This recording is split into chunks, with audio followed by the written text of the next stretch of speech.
केम छो विद्यार्थी मित्रों मजामां ने आज આપણે ધોરણ 8 વિષય હિન્દીમાં આપણે કાલે જોયો હતો પાઠ 4 કર્મયોગી બાલ લાલ બહાદુર શાસ્ત્રી। એમાં આપણે કાલે જે અડધો પાઠ જોયો તો આજે આપણે એના આગળથી જોઈશું। शास्त्री जी का संपूर्ण जीवन श्रम सेवा सादगी और समर्पण का अनुपम उदाहरण है। એટલે એમણે આખી જિંદગી શ્રમ સેવા અને સાદગી ભર્યું જ રાખ્યું હતું। उनके यह गुण केवल उनके कार्यों और विचारों में ही अभिव्यक्त नहीं पाते, बल्कि उनको देखने से ही इन सभी भावनाओं का एहसास हो जाता है। उनके अपने व्यक्तित्व के विचारों का अनोखा समन्वय था। वे जो कुछ कहते थे वही करते थे। ये जे कहता हता लाल बहादुर शास्त्री ए ज करता हता। उनके अपने व्यक्तित्व में विचारों का अनोखा समन्वय है। वे जो कुछ कहते थे वही करते थे। जो कुछ भी करते थे वह एकमात्र राष्ट्र लाभ की भावना से प्रेरित होकर करते थे। ये जे पण कार्य लाल बहादुर शास्त्री करता था ये राष्ट्र लाभ ने प्रेरीने ज करता था।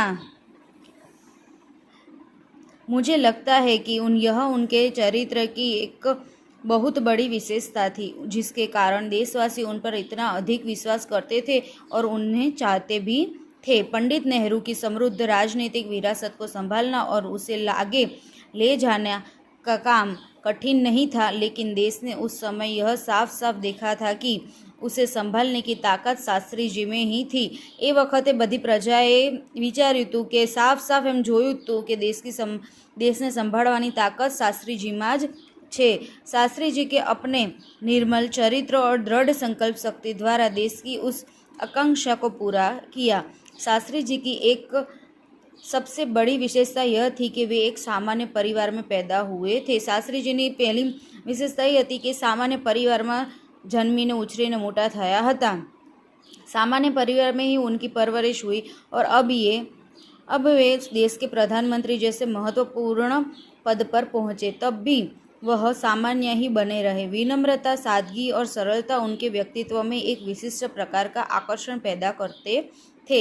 इस दृष्टि के साथ शास्त्री जी का व्यक्तित्व बापू के अधिक गरीब और कहना न होगा कि बापू ने प्रभावित होकर भी सन 1921 में उन्होंने अपनी पढ़ाई छोड़ दी। એટલે બાપુથી પ્રેરિત એટલે કે બાપુ આમાં કોને કહે છે કે ગાંધી બાપુને કે બાપુને પ્રેરિત થઈને એમણે એમની પઢાઈ એટલે કે ભણવાનું 1921માં મૂકી દીધું। शास्त्री जी पर भारतीय चिंतकों डॉक्टर भगवान दास तथा बापू का कुछ ऐसा प्रभाव रहा कि वह जीवन भर उन्हीं आदर्शों पर चलते रहे। डॉक्टर भगवान दास तथा बापू એટલે ડૉક્ટર ભગવાન દાસ અને બાપુનો જીવનનો પ્રભાવ શાસ્त्री जी पर એવો રીતનો રહ્યો કે એમના આદર્શો ઉપર જ તે આગળ ચાલતા રહ્યા। इसके लिए प्रेरित करते रहे। शास्त्री जी के संबंध में मुझे बाइबल की वह उक्ति बिल्कुल सही जान पड़ती है कि विनम्र ही पृथ्वी के वारिस होंगे એટલે કે विनम्र ही पृथ्वी के वारिस होंगे। शास्त्री जी ने हमारे देश के स्वतंत्रता संग्राम में तब प्रवेश किया था जब वे एक स्कूल में विद्यार्थी थे और उस समय उनकी उम्र 17 साल की थी। गांधी जी के आह्वान पर वे स्कूल छोड़कर बाहर आ गए थे। એટલે ગાંધીજીએ કીધું તો એ માટે એમણે સ્કૂલ છોડીને બહાર आया था। इसके बाद काशी विद्यापीठ में उन्होंने अपनी शिक्षा पूरी की। उनका मन हमेशा देश की आज़ादी और सामाजिक कार्यों की ओर लगा रहा। परिणाम यह हुआ कि सन 1926 में वे लोक सेवा मंडल में शामिल हो गए, जिसके वे जीवन भर सदस्य रहे। 1926 में તેમણે लोक सेवा मंडल में शामिल थया અને એમના जीवन भर તેમાં सदस्य रहा। इसमें शामिल होने के बाद शास्त्री जी के गांधी जी के विचारों को अनुरूप अछूतोद्वार के काम में अपने आप को लगाया। यहाँ से शास्त्री जी के जीवन का एक नया अध्याय प्रारंभ हो गया। सन 1930 में जब नमक कानून तोड़ा आंदोलन शुरू हुआ तो शास्त्री जी ने उसमें भाग लिया। उसमें परिणाम स्वरूप उन्होंने जेल जाना पड़ा। यहाँ से शास्त्री जी की जेल यात्रा की जो शुरुआत हुई तो वह सन 1942 के भारत छोड़ो आंदोलन तक निरंतर रही। इन 12 वर्षों के दौरान वे 7 बार जेल गए। 12 वर्ष दरमियान ये 7 बार जेल में गया था। इसे यह अंदाज़ा लगाया जा सकता है कि उनके अंदर देश की आज़ादी के लिए कितनी बड़ी ललक थी।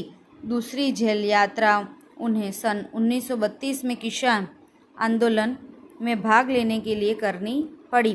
सन 1942 की उनकी जेल यात्रा 3 वर्ष की थी, जो सबसे लंबी जेल यात्रा थी।